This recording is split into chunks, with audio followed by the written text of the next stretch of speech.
हे दोस्तों, how are you? Fine.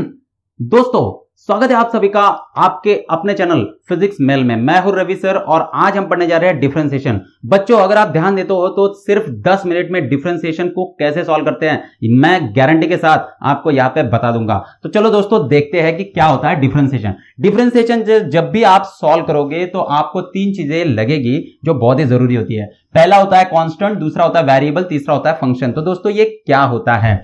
तो constant का मतलब है कांस्टेंट, यानी ये वैरी नहीं करेगा, ये कांस्टेंट ही रहेगा। जैसे कि नंबर्स, इंटीजर्स, पाई, ई, ये जो सारे हैं ये कांस्टेंट है दोस्तों, है ना। तो ये वैरी नहीं करते, ये कांस्टेंट आपको याद रखने हैं। दूसरी चीज वेरिएबल। अब अगर मैं कोई इक्वेशन आपको दे दूं, जैसे y is equal to 2x, तो इस इक्वेशन में ये जो x है ये वेरिएबल है। क्यों दोस्तों?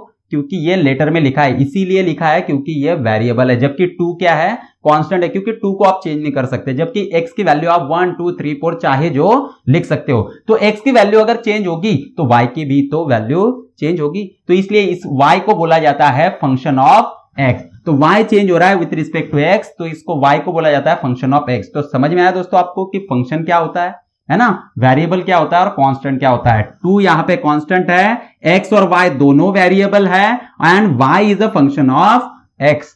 ये समझना बहुत जरूरी है। अब आपको जो फॉर्मूले लगते हैं डिफरेंशिएशन के लिए वो कौन कौन से हैं? तो अगर आप डिफरेंशिएशन कांस्टेंट का लेते हो तो वो 0 होता है। तो हमने हमारे डिफरेंशिएशन के पहले वीडियो में भी देखा था कि कांस्टेंट का डिफरेंशिएशन, एक्चुअल में डिफरेंशिएशन का मतलब है चेंज। तो भाई कांस्टेंट है, कांस्टेंट तो चेंज ही नहीं होता, तो उसका डिफरेंशिएशन कितना आएगा?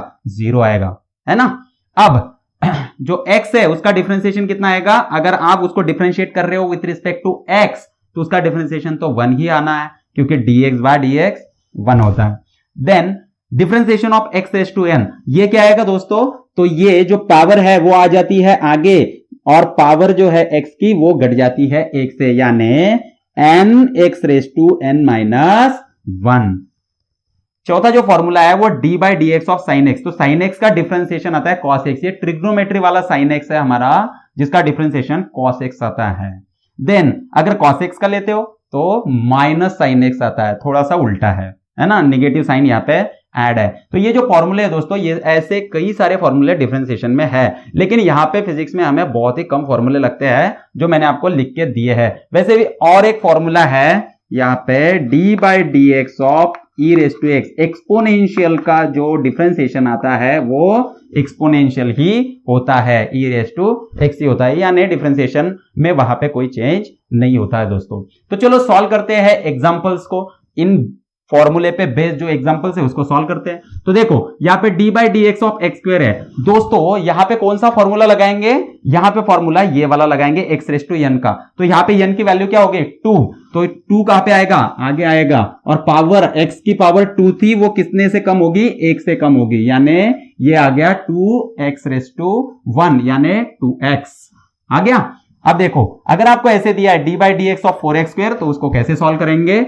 तो देखो बच्चों, यहाँ पे 4 जो है ना वो कांस्टेंट है। मैंने बोला आपको कि कांस्टेंट का डिफरेंशिएशन 0 आता है, लेकिन दोस्तों यहाँ पे याद रखो सिर्फ अगर कांस्टेंट है तो उसका डिफरेंशिएशन 0 आता है, लेकिन यहाँ पे कांस्टेंट मल्टीप्लाइड विथ वेरिएबल है। अगर ये कंडीशन है कांस्टेंट और वेरिएबल दोनों मल्टीप्लिकेशन में है, तो आप क्या करोगे? कांस्टेंट को निकालोगे बाहर और डिफरेंशिएशन किसका लोगे?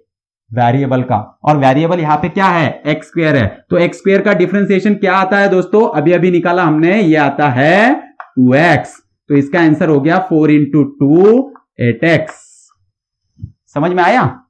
अब देखो ये जो थर्ड एग्जांपल है इसमें हमने डिफरेंशिएशन लिया है 3t स्क्वायर प्लस 2 का, तो उसको सॉल्व करेंगे तो आंसर क्या आएगा? अब देखो दोस्तों, यहाँ पे विथ रिस्पेक्ट टू x नहीं है, फॉर्मूले तो विथ रिस्पेक्ट टू x वाले हैं, लेकिन यहाँ पे तो क्या दिया है? dt दिया है। तो इसको कैसे सॉल्व करें? तो दोस्तों यहाँ पे डरना नहीं, ये फॉर्मूले आपको सिर्फ समझाने के लिए है। यहाँ पे वेरिएबल x जरूरी नहीं है, यानी x ही होना चाहिए ये जरूरी नहीं है। यहाँ पे y हो सकता है, यहाँ पे t हो सकता है, कोई भी वेरिएबल वो यहाँ पे आपको दे सकते हैं, है ना।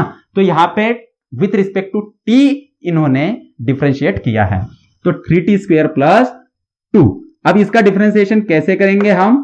तो यहां पे देखो, पहले जब एडिशन में दो चीजें हैं तो इसका डिफरेंशिएशन कैसे करते हैं, तो पहले ये जो टर्म है इसको डिफरेंशिएशन दे दो, यानी D by D T of 3t² हमने यहां पे लिख लिया plus D by D T of 2। तो इसका आंसर क्या आएगा, दोनों को अलग अलग डिफरेंशिएशन लगेगा, तो चाहे प्लस में हो चाहे माइनस में हो, तो दो जो क्वांटिटीज है उनको डिफरेंशिएशन अलग अलग देना है। यहां पे देखो 3t² का डिफरेंशिएशन क्या आएगा, तो 3 कांस्टेंट है, t² वेरिएबल है, तो कांस्टेंट मल्टीप्लाइड विद वेरिएबल, तो हम क्या करेंगे 3 को आगे कांस्टेंट को बाहर लिख लेंगे और उसके बाद में t² का डिफरेंशिएशन, t² का डिफरेंशिएशन क्या आएगा 2t, क्योंकि x² का 2x आता है, तो t² का 2t, तो 3 इंटू 2t ये हो गया बच्चों 6t। और ये जो डिफरेंशिएशन है 2 का डिफरेंशिएशन, 2 क्या सिर्फ कांस्टेंट है और कांस्टेंट का डिफरेंशिएशन कितना आता है 0। अब यहां पे मल्टीप्लिकेशन में कोई वेरिएबल नहीं है, इसलिए इसका डिफरेंशिएशन कितना आ जाएगा 0। तो इसका टोटल जो आंसर आया दोस्तों इसका डिफरेंशिएशन का वो आया 60। अब इसका डिफरेंशिएशन सॉल्व करते हैं, तो फिर से अलग अलग डिफरेंशिएशन इनको दे दो। देखो t वेरिएबल है तो इसको अलग अलग डिफरेंशिएशन दे देंगे, d by D T of 4t³ plus d by D T of 2t² minus d by D T of 1। तो चलो इसको सॉल्व कर लेते हैं। यहां पे देखो कांस्टेंट एंड वेरिएबल दोनों मल्टीप्लिकेशन में है, अगर ऐसा है तो क्या करेंगे कांस्टेंट को बाहर निकालेंगे और differentiation d by D T of t³ plus, अब यहाँ पे कांस्टेंट और वेरिएबल मल्टीप्लिकेशन में है तो फिर से कांस्टेंट को बाहर निकाल लेंगे, डिफरेंशिएशन किसको लगेगा, कांस्टेंट को नहीं लगेगा, वेरिएबल को लगेगा, तो d by D T of t² minus d by D T of 1। अब ये कांस्टेंट का डिफरेंशिएशन कितना आता है दोस्तों 0, तो यहाँ पे 0 लिख दिया।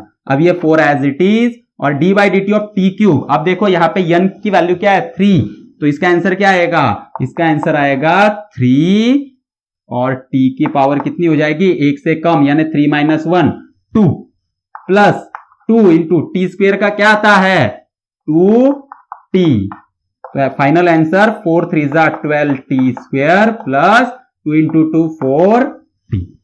आगे दोस्तों आपको समझ में।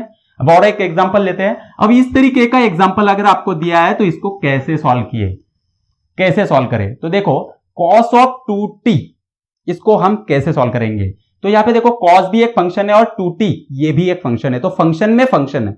इसको अगर सॉल्व करना है दोस्तों तो सबसे पहले देखना कि क्या आ रहा है, तो यहां पे सबसे पहले cos आ रहा है, तो हम पहले cos को सॉल्व करेंगे। तो cos का जो डिफरेंशिएशन है वो माइनस साइन x आता है, तो अगर cos x है तो माइनस साइन x, यहां पे cos 2t है तो इसका डिफरेंशिएशन कितना आएगा माइनस साइन 2t। अब देखो दोस्तों cos का ये सिर्फ cos का डिफरेंशिएशन है, जबकि 2t का डिफरेंशिएशन अभी भी बाकी है, तो हम यहां पे बाजू में इसके लिखेंगे d by D T of, देखो यहां पे लिखना है d by D T of 2t, तो 2t को फिर से डिफरेंशिएट करो तो माइनस ऑफ साइन 2t, ये तो हो चुका है। अब इसका डिफरेंशिएशन करो तो 2t का डिफरेंशिएशन कितना आएगा, तो 2 कांस्टेंट है, कांस्टेंट मल्टीप्लाइड विद वेरिएबल, तो कांस्टेंट को बाहर निकाल लेंगे और t का डिफरेंशिएशन dt बाई dt ये आएगा 1, तो इसका आंसर आया 2 मल्टीप्लाइड कर दिया यहाँ पे तो माइनस 2 साइन 2t। देखो दोस्तों ये आ गया इसका आंसर। अब देखो इस एग्जांपल को सॉल्व करना है, कैसे सॉल्व करेंगे, तो यहां पे ये साइन जो है ना, ये पहले साइन फंक्शन आता है बाद में एक्सपोनेंशियल फंक्शन आता है, तो हम क्या करेंगे पहले साइन का डिफरेंशिएशन ले लेंगे, तो साइन का डिफरेंशिएशन आता है cos, तो डिफरेंशिएशन हमने लिखा यहाँ पे cos of e to the power x, ये पूरी की पूरी टर्म आगे वाली जो है वो लिख लेना है। उसके बाद में डिफरेंशिएशन फिर से लेंगे किसका e to the power x का, क्योंकि ये डिफरेंशिएशन सिर्फ साइन का हुआ है, जबकि e to the power x का डिफरेंशिएशन अभी भी बाकी था, तो हमने इसका डिफरेंशिएशन ले लिया। तो ये क्या आया दोस्तों, ये आया cos of e raise to x into ये e रेज टू x का डिफरेंशिएशन कितना आता है e रेज टू x, तो इसको कैसे लिखेंगे e raise to x cos of e raise to x, क्योंकि ये किसको है, इसको मल्टीप्लीकेशन, ये पूरी टर्म को मल्टीप्लीकेशन में, इसलिए इसको आगे लिख देंगे, है ना।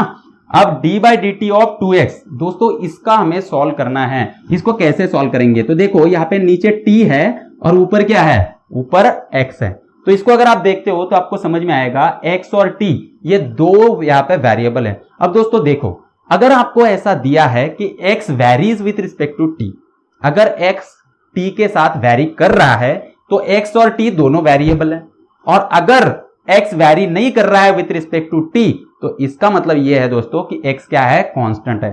तो अगर x कांस्टेंट है तो इसका आंसर आ जाएगा 0, और अगर x कांस्टेंट नहीं है तो इसका जो आंसर आएगा वो क्या आएगा, इसका आंसर आएगा 2dx/dt, ये आएगा इसका आंसर। आया समझ में? तो आपको फिर से x का रिलेशनशिप ढूंढना होगा, उसके बाद में ये आगे सॉल्व होगा। तो दोस्तों ऐसे अगर कोई भी एग्जांपल आपको आता है तो उसको आपको सॉल्व करना है, देखना है पहले कि कांस्टेंट कौन सा है, वेरिएबल कौन सा है ना। तो ये बहुत ही जरूरी होता है डिफरेंशिएशन में। तो मुझे लगता है आपको समझ में आ गया होगा कि डिफरेंशिएशन को कैसे सॉल्व करते हैं, है ना। अब अगर आपको और एक चीज आती है, जैसे कि हम यहां पे देखते हैं अभी, तो अगर दोस्तों मल्टीपल वेरिएबल्स आ जाए तो उसको हम कैसे सॉल्व करेंगे। जैसे कि आपको दिया है y is equal to x square into x. तो यहां पे देखो दोस्तों, यहां पे दो वेरिएबल है तो इसको कैसे सॉल्व करेंगे।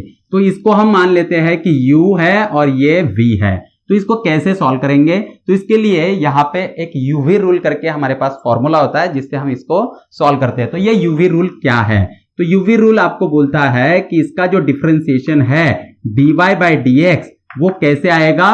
तो जो पहली टर्म है u into dv/dx plus v into du/dx, यानी पहले ये टर्म लेना, इसका डिफरेंशिएशन, फिर ये टर्म लो और इसका डिफरेंशिएशन। तो देखो दोस्तों इस रूल से इसको अगर हम सॉल्व करें तो u क्या है हमारा एक्स स्क्वायर, उसको एज इट इज लिख देंगे। इसका डिफरेंशिएशन, x का डिफरेंशिएशन आएगा 1 प्लस v क्या है x, और u का डिफरेंशिएशन 2x स्क्वायर का डिफरेंशिएशन कितना आएगा 2x। तो ये कितना हो गया x square plus 2x square यानी 3x स्क्वायर। तो देखो दोस्तों ये हमने यूवी रूल से सॉल्व कर लिया। अगर सिंपली हम ले y is equal to x square into x, ये एक्स क्यूब होता है, इसका भी डिफरेंशिएशन डायरेक्ट फॉर्मूले से अगर हम ये ले तो हमें क्या मिलेगा, y इज इक्वल टू इसकी पावर 3 है, आगे आ गई और पावर 1 से कम हो जाएगी यानी 3 - 1 2। तो देखो दोस्तों दोनों का डिफरेंशिएशन सेम ही आता है यानी रूल करेक्ट है ना। अभी और एक एग्जांपल हम लेके देखते हैं, y is equal to, second example लेते हैं हम इसमें। तो y is equal to x square into e raise to x. अब देखो दोस्तों यहाँ पे y जो फंक्शन है वो x का फंक्शन है और दोनों वेरिएबल है। देखो ये टर्म और ये टर्म दोनों कैसे है, वेरिएबल, क्योंकि इसमें भी x है इसमें भी x है, दोनों वेरिएबल है। तो अगर दोनों वेरिएबल मल्टीप्लीकेशन में हो तो उसको हम कैसे सॉल्व करें। देखो एक कांस्टेंट होता तो हम बाहर निकाल लेते, लेकिन यहाँ पे दोनों वेरिएबल कैसे है, मल्टीप्लीकेशन में। अगर ऐसा है तो उसको हम कैसे सॉल्व करेंगे। तो इसको मान लेंगे u, इसको मान लेंगे v। तो u को लिख देंगे u dv, देखो फॉर्मूला क्या है u dv/dx, u को लिख देंगे x स्क्वायर dv/dx, तो e रेस टू x का डिफरेंशिएशन लेंगे d/dx of e raise to x plus, अब v को लिखेंगे यानी e रेस टू x और उसका डिफरेंशिएशन x स्क्वायर का लेंगे तो d/dx ऑफ x स्क्वायर। तो ये क्या आया दोस्तों, यहां पे यह आया y is equal to x square e raise to x plus e raise to x into x square का 2x, एक्स स्क्वायर का डिफरेंशिएशन 2x आता है, हमने देख लिया। अब यहां से कॉमन क्या निकल रहा है, x निकल रहा है और हम इसको लिख सकते हैं x e raise to x plus 2 e raise to x, ये आ गया इसका आंसर। तो ऐसे और भी जो न्यूमेरिकल्स है दोस्तों आप उसको सॉल्व कर सकते हो। चलो मैं आपको यहाँ पे और एक एग्जांपल देता हूं, ये एग्जांपल आपको सॉल्व करना है और कमेंट में लिखना है इसका आंसर। तो चलो लिखते हैं, ये x square into x cube, इसका आंसर दोस्तों आपको यूवी रूल से फाइंड आउट करना है और उसको कमेंट बॉक्स में लिखना है, तो लिखना ना भूलिए। तो दोस्तों अगर आपको यह वीडियो अच्छा लगा है तो लाइक कीजिए, शेयर कीजिए, सब्सक्राइब कीजिए और बेल आइकन को प्रेस करना ना भूलिए।